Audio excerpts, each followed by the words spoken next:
Hello guys, welcome back to my YouTube channel. ನಾವು ಇವತ್ತು ಮಾಡೋಕೆ ಹೊರಟಿರೋದು ಮಂಗಳೂರು ಶೈಲಿಯ ಮೊಟ್ಟೆ ಸಾಂಬಾರು. ಹೇಗೆ ಮಾಡೋದು ಅಂತ ನೋಡ್ಕೊಂಬರೋಣ ಬನ್ನಿ. ಅದಕ್ಕೂ ಮುಂಚೆ ನನ್ನ ಚಾನಲ್ನ ಇನ್ನೂ ಯಾರು ಸಬ್ಸ್ಕ್ರೈಬ್ ಮಾಡ್ಕೊಂಡಿಲ್ಲ, ಪ್ಲೀಸ್ ನನ್ನ ಚಾನಲ್ನ ಸಬ್ಸ್ಕ್ರೈಬ್ ಮಾಡಿಕೊಡಿ. ಮೊದಲಿಗೆ ಏನು ಸಾಮಗ್ರಿಗಳು ಬೇಕು ನೋಡ್ಕೊಂಬರೋಣ ಬನ್ನಿ. ಮೊದಲು ಒಗ್ಗರಣೆಗೆ 1 ಟೊಮೆಟೊ ಮತ್ತು 1 ಈರುಳ್ಳಿನ ಕಟ್ ಮಾಡಿ ಇಟ್ಕೊಂಡಿದ್ದೇನೆ. ಹಾಗೂ 5ರಿಂದ 6 ಹಸಿಮೆಣಸಿನ್ಕಾಯಿನ ಸೀಳಿ ಇಟ್ಕೊಂಡಿದ್ದೇನೆ. ಸಾಂಬಾರಿಗೆ ಮಸಾಲೆ ರುಬ್ಕೊಳ್ಳಿಕ್ಕೆ ಅರ್ಧ ಈರುಳ್ಳಿ, ಸ್ವಲ್ಪ ಕಾಳುಮೆಣಸು, ಹಾಗೆ 1/4 ಸ್ಪೂನಷ್ಟು ಧನಿಯಾ, ಅರ್ಧ ಟೊಮೆಟೊ, 3ರಿಂದ 4 ಎಸಳು ಬೆಳ್ಳುಳ್ಳಿ, ಹಾಗೂ ಅರಿಶಿನ, ಕಾಲು ಚಮಚದಷ್ಟು ಮೆಂತ್ಯ ಹಾಗೂ ಓಂಕಾಳು ತೊಗೊಂಡಿದ್ದೇನೆ. ಹಾಗೂ 5ರಿಂದ 6 ಬ್ಯಾಡಗೆ ಮೆಣಸಿನಕಾಯಿ ಮತ್ತು ಸ್ವಲ್ಪ ಹುಣಸೆಹಣ್ಣು ತೊಗೊಂಡಿದ್ದೇನೆ. ಮಸಾಲೆಗಳನ್ನೆಲ್ಲ ನಾನು ಹುರಿದಿಟ್ಕೊಂಡಿದ್ದೇನೆ. ಹಾಗೆ 1 ಕಪ್ಪು ತೆಂಗಿನ ತುರಿ ತಗೊಂಡಿದ್ದೇನೆ. ಈಗ ಮಸಾಲೆಗೆ ರುಬ್ಬಿಕೊಳ್ಳುವ. ಇದಕ್ಕೆ ನಾನು ತೆಂಗಿನ ತುರಿ ಹಾಗೆ ಆಗಲೇ ತೋರಿಸಿದಂತಹ ಎಲ್ಲ ಮಸಾಲೆ ಐಟಮ್ಗಳನ್ನು ಹಾಕಿಕೊಳ್ತಿದ್ದೇನೆ. ನಾನು ಇದರಲ್ಲಿ ಧನಿಯಾ, ಮೆಂತ್ಯ, ಓಂಕಾಳು ಮತ್ತು ಕಾಳುಮೆಣಸು ಹಾಗೂ ಬ್ಯಾಡಗೆ ಮೆಣಸಿನಕಾಯಿ ಇದಿಷ್ಟನ್ನು ಮೊದಲೇ ಹುರಿದು ಇಟ್ಕೊಂಡಿದ್ದೇನೆ.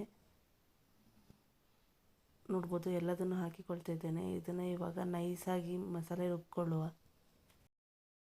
ಮಿಶ್ರಣವನ್ನು ರುಬ್ಬಿಕೊಂಡ ನಂತರ ಒಂದು ಕಡಾಯಿ ಇಟ್ಟು ಬಿಸಿ ಮಾಡಿ, ಬಿಸಿಯಾದ ನಂತರ 2ರಿಂದ 3 ಟೇಬಲ್ ಸ್ಪೂನ್ ಎಣ್ಣೆನ ಆ್ಯಡ್ ಮಾಡಿಕೊಳ್ತೇನೆ. ನಂತರ ಜಜ್ಜಿಟ್ಕೊಂಡಿರ್ತಕ್ಕಂತಹ ಬೆಳ್ಳುಳ್ಳಿನ ಆ್ಯಡ್ ಮಾಡ್ತಾ ಇದ್ದೇನೆ. ಆಗಲೇ ತೋರಿಸಲಿಲ್ಲ, 2ರಿಂದ 3 ಬೆಳ್ಳುಳ್ಳಿ ಆ್ಯಡ್ ಮಾಡ್ಕೊಂಡಿದ್ದೇನೆ. ಹಾಗೆ ಸೀಳಿಟ್ಕೊಂಡಿರ್ತಕ್ಕಂತಹ ಹಸಿಮೆಣಸಿನ್ಕಾಯಿನ ಆ್ಯಡ್ ಮಾಡಿ ಫ್ರೈ ಮಾಡ್ಕೊತೇನೆ. ನಂತರ ಈರುಳ್ಳಿನ ಆ್ಯಡ್ ಮಾಡ್ಕೊತಾ ಇದ್ದೇನೆ. ಇದು ನೀಟಾಗಿ ಡೀಪ್ ಫ್ರೈ ಆದ ನಂತರ ಇದಕ್ಕೆ ಟೊಮೆಟೊನ ಆ್ಯಡ್ ಮಾಡ್ಕೊಳ್ತೇನೆ. ಫಾಸ್ಟ್ ಫಾರ್ವರ್ಡ್ ಮಾಡಿದ್ದೀನಿ. ಇದು ಡೀಪ್ ಫ್ರೈ ಆದ ನಂತರ ಟೊಮೆಟೊನ ಆ್ಯಡ್ ಮಾಡ್ಕೊಳ್ಳಿ. ಟೊಮೊಟೊ ಅರ್ಧ ಬೆಂದ ನಂತರ ಇದಕ್ಕೆ ರುಚಿಗೆ ತಕ್ಕಷ್ಟು ಉಪ್ಪನ್ನು ಆ್ಯಡ್ ಮಾಡ್ತಾ ಇದ್ದೇನೆ. ನಾನಿಲ್ಲಿ ಕಲ್ಲುಪ್ಪನ್ನು ಆ್ಯಡ್ ಮಾಡ್ಕೊಳ್ತಾ ಇದ್ದೇನೆ. ಇದನ್ನು ಈಗ ನೀಟಾಗಿ ಮಿಕ್ಸ್ ಮಾಡಿ ಸ್ವಲ್ಪ ಫ್ರೈ ಆಗಲಿಕ್ಕೆ ಬಿಡಬೇಕು. ಫ್ರೈ ಆದ ನಂತರ ರುಬ್ಬಿಟ್ಕೊಂಡಿರ್ತಕ್ಕಂತಹ ಮಿಶ್ರಣ ಏನಿತ್ತು ಅದನ್ನು ಆ್ಯಡ್ ಮಾಡ್ತೇನೆ. ನೋಡ್ಬೋದು, ಇದಕ್ಕೀಗ ನಾನು ರುಬ್ಬಿಟ್ಕೊಂಡಿರೋ ಮಿಶ್ರಣನ ಆ್ಯಡ್ ಮಾಡ್ಕೊಳ್ತಾ ಇದ್ದೇನೆ. ಫುಲ್ಲು ನೈಸಾಗಿ ರುಬ್ಕೊಂಡಿದ್ದೇನೆ ನಾನು, ಇದನ್ನು ತರಿಯಾಗಿ ರುಬ್ಬಿಲ್ಲ. ಇದಕ್ಕೆ ಈಗ ನೀರನ್ನು ಆ್ಯಡ್ ಮಾಡ್ಕೊತೇನೆ. ಫುಲ್ಲು ತೆಳುವಿಗೆ ಬರಬೇಕು ಸಾಂಬಾರು, ಗಟ್ಟಿ ಇರಬಾರ್ದು. ನೀರನ್ನು ನೋಡ್ಕೊಂಡು ಮಿಕ್ಸ್ ಮಾಡ್ಕೊಳ್ಳಿ. ಒಂದೇ ಸಲ ನೀರನ್ನು ಹಾಕ್ಕೊಳ್ಳಿಕ್ಕೆ ಹೋಗಬೇಡಿ. ಸ್ವಲ್ಪನೇ ಹಾಕಿ ಕನ್ಸಿಸ್ಟೆನ್ಸಿ ನೋಡಿ ಮಿಕ್ಸ್ ಮಾಡ್ಕೊಳ್ಳಿ. ನೋಡ್ಬೋದು, ನೀರು ಹಾಕ್ಕೊಂಡಿದ್ದೇನೆ. ಇದನ್ನು ಇವಾಗ ಮಿಕ್ಸ್ ಮಾಡ್ತೀನಿ. ನೋಡಿ, ಕನ್ಸಿಸ್ಟೆನ್ಸಿ ತೀರಾ ತೆಳುವಾಗಿದೆ. ನಾನು ತೀರಾ ಗಟ್ಟಿ ಮಾಡ್ಕೊಳ್ಳಿಕ್ಕೆ ಹೋಗಿಲ್ಲ. ಈಗ ಇದನ್ನು 1 ಕುದಿ ಬರಲಿಕ್ಕೆ ಬಿಡಬೇಕು. ಅಂದರೆ 5ರಿಂದ 7 ನಿಮಿಷಗಳ ಕಾಲ ಕುದಿಲಿಕ್ಕೆ ಬಿಡಬೇಕು, ಹಸಿ ವಾಸನೆ ಹೋಗೋ ತನಕ. ಈಗ ಸಾಂಬಾರು ಕುದೀತಾ ಇದೆ. ಇದು ಉರಿ ಕಮ್ಮಿ ಮಾಡಿಕೊಂಡು ನಾನೀಗ ಮೊಟ್ಟೆನ ಹಾಕ್ಕೊಳ್ತೇನೆ. 2-3 ಮೊಟ್ಟೆ ಹಾಕೋ ತನಕ ಉರಿ ಕಮ್ಮಿ ಇರಲಿ. ನಂತರ ಉರಿ ಜಾಸ್ತಿ ಮಾಡ್ಕೊಳ್ಳಿ, ಯಾಕಂದರೆ ನಿಮಗೆ ಎಲ್ಲಿ ಮೊಟ್ಟೆ ಬಿಟ್ಟಿದ್ದೀನಿ ಅಂತ ಗೊತ್ತಾಗುತ್ತೆ.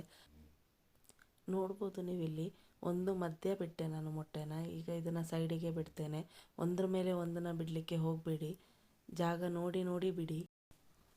ನೋಡಿಕೊಂಡು 8 ಮೊಟ್ಟೆಗಳನ್ನ ನಾನು ಹಾಕ್ಕೊಂಡಿದ್ದೇನೆ. ನೋಡಿ ಹಾಕಿದ್ದೇನೆ. ಒಂದೇ ಸೈಡನ್ನು ಒಂದ್ರ ಮೇಲೆ ಒಂದನ್ನು ಹಾಕ್ಲಿಕ್ಕೆ ಹೋಗಿಲ್ಲ. ಇದನ್ನು ಈಗ 5ರಿಂದ 6 ನಿಮಿಷಗಳ ಕಾಲ ಬೇಯಲಿಕ್ಕೆ ಬಿಡ್ತೇನೆ. ನಾನು ಸೌಟ್ ಹಾಕೋದಿಲ್ಲ ಬೇಯೋ ತನಕ.